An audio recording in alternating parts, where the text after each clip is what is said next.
সম্পর্কে শুরুতেই যে খবরে আমরা নজর রাখবো কোচবিহারের অপরাজিতার কথা, যার উপর নারকীয় অত্যাচার চলে। কোচবিহারে বিজেপির 7 সদস্যের প্রতিনিধি দল গিয়ে পৌঁছয় অপরাজিতার কাছে। পুলিশ লাইনে অগ্নিমিত্রার নেতৃত্বে যায় এই প্রতিনিধি দল। পুলিশ লাইনের বাইরে বিশাল পুলিশ, তার মধ্যেই ডেপুটেশন জমা দিল বিজেপি। টিএমসি চক্রান্ত আমাকে এইরকম করছে। কয়দিন থেকে বুদ্ধি করে বোধ পাই অল্প স্বল্প যে নেতালা সবসময় আমার বাড়ির পাশে আইসে একটা টিএমসির বাড়ি এইরকম করে গল্প করে যে বলে ধরবো, তখন কাকালা ধরে নাম তো আর কয় না।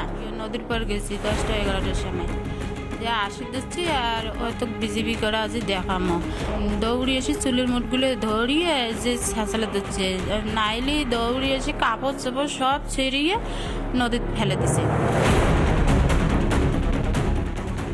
কোচবিহারের অপরাজিতার ওপর নারকীয় অত্যাচার।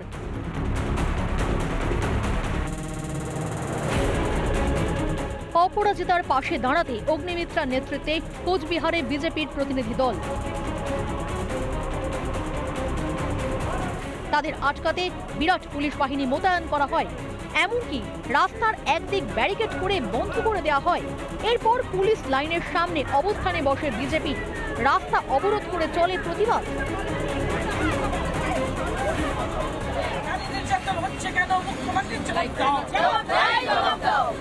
বিজেপি মহিলা কার্যকর্তাকে মুখ্যমন্ত্রী জবাব দাও, জবাব তোমায় দিতেই হবে। পুলিশের সঙ্গে কথোপকথন হওয়াতেই কিন্তু কার্যত বলা হয়েছে যে বেশ কয়েকজনকে, অর্থাৎ মাত্র কয়েকজন হাতে গোনা তাদেরকে নিয়ে কিন্তু এই পুলিশ লাইনে যেতে পারেন প্রতিনিধি দলের সদস্যরা। আর সেই মতনই ঠিক এখানে ব্যারিকেড করে রাখা হয়েছে। আমি একটু ছবিটা দেখানোর কথা বলবো। মিরাজ আলী তিনি আমাদের সঙ্গে রয়েছেন। প্রচুর পরিমাণে যেমন পুলিশ রয়েছেন, সিভিক ভলেন্টিয়াররা তারা রয়েছেন, র্যাফও নামানো হয়েছে এখানে এই মুহূর্তে যাতে পরিস্থিতি বেগতিক না হয় সেই কারণে। একজন মাকে বিবস্ত করে দেওয়া হচ্ছে, সারা গ্রাম ঘোরানো হচ্ছে আর নন বেলেবল ধারা। বাহ, আবার বলবো আমাদের সিবিআই তদন্ত চাই। মণিপুরে সিবিআই তদন্ত হয়েছে, এখানেও আমরা সিবিআই তদন্ত চাই। মমতা ব্যানার্জি আপনি তো টিম পাঠিয়ে দিয়েছিলেন, মণিপুরে টিম গেছিল, কিন্তু এখানে আপনার টিম কোথায়? কোচবিহারের টিম কোথায়? এরপর কোচবিহার বিজেপির সদর কার্যালয়ে এসে উপস্থিত হন অগ্নিমিত্রা পলরা। সেখানে অপরাজিতার সঙ্গে কথা বলেন তারা। আপনাকে কে মেরেছে? মহিলাগুলি মারছে টিএমসি নিয়ে। টিএনসিরা? হ্যাঁ, পুলিশ লোক দাঁড়িয়ে ছিল আর মহিলাগুলি মারছে। সকালবেলায় পুরুষ কারা কারা ছিল? সবই টিএনসি? হ্যাঁ, আর মহিলাও ছিল, তারাও টিএনসি? সবাই টিএমসি। বিজেপি রাজ্য সভাপতি সুকান্ত মজুমদারের সঙ্গেও ফোনে কথা বলানো হয়। যদি মনে হয় যে অন্য কোথাও চিকিৎসা করা প্রয়োজন, আমাদের যারা দিদিরা গেছে তাদেরকে জানাবেন। হ্যাঁ, আমরা প্রয়োজনে আপনাকে কলকাতায় নিয়ে এসে চিকিৎসার ব্যবস্থা করব, চিন্তা করবেন না। বিরোধী দলনেতা শুভেন্দু অধিকারী ইতিমধ্যে নির্বাচন পরবর্তী এই সন্ত্রাস নিয়ে মহিলা কমিশন থেকে শুরু করে হিউম্যান রাইটসে অভিযোগ জানিয়েছে। বিজেপি নেতৃত্বে স্মারকলিপি জমার পরই অতিরিক্ত পুলিশ সুপার সাংবাদিক বৈঠক করেন। দাবি করেন ঘটনাটি पारिवारिक। परिवारजन के साथ उनकी एक डिस्प्यूट हुआ, जिसमें जो है पुलिस ने एफआईआर करके विद इन 24 आवर्स हमने 7 एक्यूज्ड को अरेस्ट कर लिया। घटना को लेके सोशल मीडिया पर कई तरह की बातें बाहर आ रही, रूमर्स और फेक न्यूज पर बिलीव ना करें। কোচবিহারের অপরাজিতা বারবার বলছেন রাজনৈতিক প্রতিহিংসার শিকার তিনি। তারপরও কেন শাসক দলকে আড়াল করার মরিয়া চেষ্টা পুলিশের? কিংশুক দত্ত ও তনয় ঘোষের রিপোর্ট, রিপাবলিক বাংলা। কোচবিহারের অপরাজিতার উপর অত্যাচারের ঘটনা হতবাক করে দিয়েছে গোটা বাংলাকে। ঘটনা তদন্তে মাথাভাঙায় এসে পৌঁছলেন জাতীয় মহিলা কমিশনের সদস্যরা। এদিন সন্ধেবেলা সার্কিট হাউসে পৌঁছন তারা এবং রবিবার সকালে অপরাজিতার সঙ্গে দেখা করতেন যাবে বলে খবর। পাশাপাশি মাথাভাঙার রামঠেঙ্গা এলাকাও পরিদর্শনে যাবেন মহিলা কমিশনের সদস্য।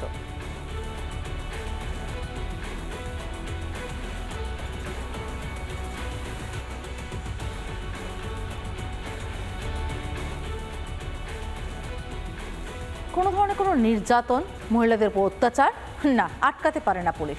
এমনকি জঙ্গি যোগও আটকানো যায় না, তেমন নজরদারিও নেই বাংলায়। ফের জঙ্গি সন্দেহে গ্রেফতার। এবার চেন্নাই কোয়েম্বাটুর থেকে গ্রেফতার হাবিবুল্লাহর আর এক সঙ্গী আনোয়ার শেখ। ধৃতকে এ রাজ্যে নিয়ে এলে 14 দিনের এসটিএফ হেফাজতের নির্দেশ দেয় দুর্গাপুর মহকুমা আদালত।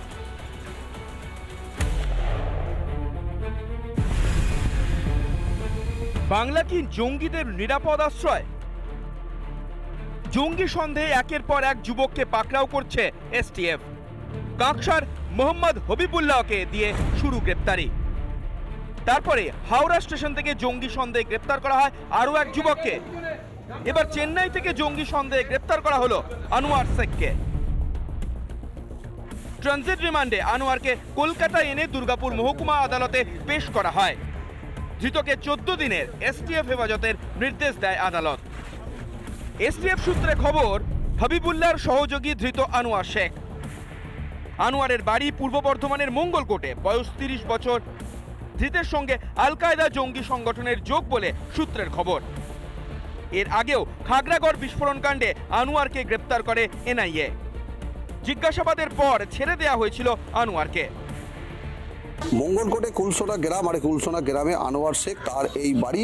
এই বাড়িতেই কিন্তু তিনি ভাড়া থাকতেন, এই গ্রামে ভাড়া থাকতেন, এই কুলসোনা গ্রামে। চেন্নাইয়ের কোয়েম্বাটুর থেকে গ্রেপ্তার করা হয় আনোয়ার শেখকে। হাবিবুল্লাহর গ্রেপ্তারির পরই আনোয়ার চেন্নাইয়ে পালিয়ে যায় বলে সূত্রের খবর। দিনমজুরি করত আনোয়ার, আর সেই কাজে চেন্নাই গিয়েছিল বলে দাবি পরিবারের। একে কেউ ফাঁসানো হয়েছে, আগে ভাবে ফাঁসানো হয়েছিল, কিছুই তো পাই নাই গো। তারপর আবার ছেড়ে দিয়েছিল, আবার কালকে নিশ্চয়ই কেউ ফাঁসিয়েছে, আর বিচার চাই আমি। কোথায় কাজ করতো? চেন্নাই। চেন্নাই কি করতো? চেন্নাই লন্ডি কাজ করতো, আগে রাজমিস্ত্রি কাজ করতো। আমার বোন তো এরকম কাজে কোনো যুক্তি থাকে না, আমাদের এসব নাই। আমার বোন 8টা ছেলে থেকে মারা যায়, আমি এই ছোটখাটো ছেলেরা পড়ে দূরে ভিক্ষা করে চেয়েছি, মানুষ করেছি। আপনারা এখানে আসেন, দেখে যান, আমাদের খুব দুর্দিন। প্রথমে হাবিবুল্লাহ, তারপর হারেজ, আর এবার আনোয়ার। এসটিএফ এর জালে 3 বাঙালি। আর কতজন জঙ্গি ঘাঁটি গেড়েছে বাংলায়? সন্তোষ দাস ও রমেন মজুমদারের রিপোর্ট, রিপাবলিক বাংলা। প্রকাশ্যে চুরি দুর্নীতি নিয়ে মুখ খোলায় জেলা নেতৃত্বের কাছ থেকে কারণ দর্শানোর নোটিশ পেলেন বর্ধমান পুরসভার চেয়ারম্যান। 28 তারিখ সাংবাদিক বৈঠক করে বালি চুরি থেকে শুরু করে অবৈধ নির্মাণ নিয়ে মুখ খোলেন পুরপ্রধান। তারপরেই তার কাছে জানতে চাওয়া হয় কেন তিনি একথা বললেন। দলের হাইকমান্ডের কাছ থেকে চিঠি পেয়েই সুর বদল চেয়ারম্যানের গলায়। দলীয় কোন্দল, তা নিয়েই শুরু এখন চাপানোতল।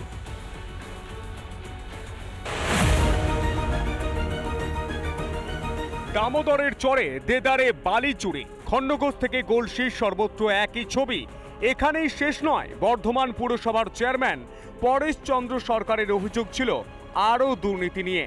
জবরদখল থেকে শুরু করে বেআইনি নির্মাণ, সবকিছু নিয়ে দলের একাংশের বিরুদ্ধে সরব হন তিনি। বালি চোরে খারাপ, প্রতিদিনই কাগজে দেখি পুলিশ খুব সক্রিয় বালি চোরদের ধরছে। যেখানে আমাদের গ্যালারি দিকে জল উঠছে, তার চারপাশে নৌকোগুলো ঘুরছে আর বালি তুলছে। এরকম যদি 6 মাস চলে, ওই গ্যালারি দিকে আর জল উঠবে না। কিন্তু দুর্বৃত্তায়ন নিয়ে মুখ খুলতেই হাতে বেরিয়ে পড়ল বর্ধমান পুরসভার চেয়ারম্যান পরেশ চন্দ্র সরকারের। পরেশ চন্দ্র সরকারের হাতে চিঠি ধরালেন জেলা তৃণমূল কংগ্রেসের সভাপতি রবীন্দ্রনাথ চট্টোপাধ্যায়। বর্ধমান পৌরসভার পৌরপ্রধান একটা সাংবাদিক বৈঠক করে প্রেসকে অনেক কথা বলেছেন। এখন উনি নিজেই পৌরপ্রধান, স্বভাবতই পৌর এলাকায় যদি কোনো অনিয়ম হয় সেটা দেখার দায়িত্ব তার। তিনি সেটা না দেখে যদি সমালোচনা করেন, সেটা সঠিক কাজ নয়। আমরা সেটা জানতে চেয়েছি যে তিনি প্রকৃতপক্ষে কাকে মেনশন করছেন বা তাদের বিরুদ্ধে কী অভিযোগ। দলের একাংশের বিরুদ্ধে মুখ খুলে এখন নিজেই বিপাকে বর্ধমান পুরসভার চেয়ারম্যান। কোথায় অসুবিধা হচ্ছে তার কারণ জানানোর নোটিশ পেয়েছেন তিনি। নোটিশ হাতে পেয়ে ভোল বদলেছেন স্বয়ং চেয়ারম্যান। না, এই ব্যাপারটা ওইভাবে ঠিক নয়। দলের অভ্যন্তরীণ বিষয়। আমার জেলার সম্মানীয় সভাপতি, আমি একজন কর্মী হিসাবে আমার কাছে যে কোনো বিষয়ে তিনি জানতে চাইতে পারেন। কোনো শোকজ নয়, কোনো কিছু নয়। তিনি কিছু তথ্য আমার কাছে চেয়েছেন, আমি সেটা তাকে অবশ্যই অবহিত করব, যেটা আমার দায়িত্ব এবং কর্তব্য। এদিকে এই নিয়ে শুরু হয়েছে চাপানুতর।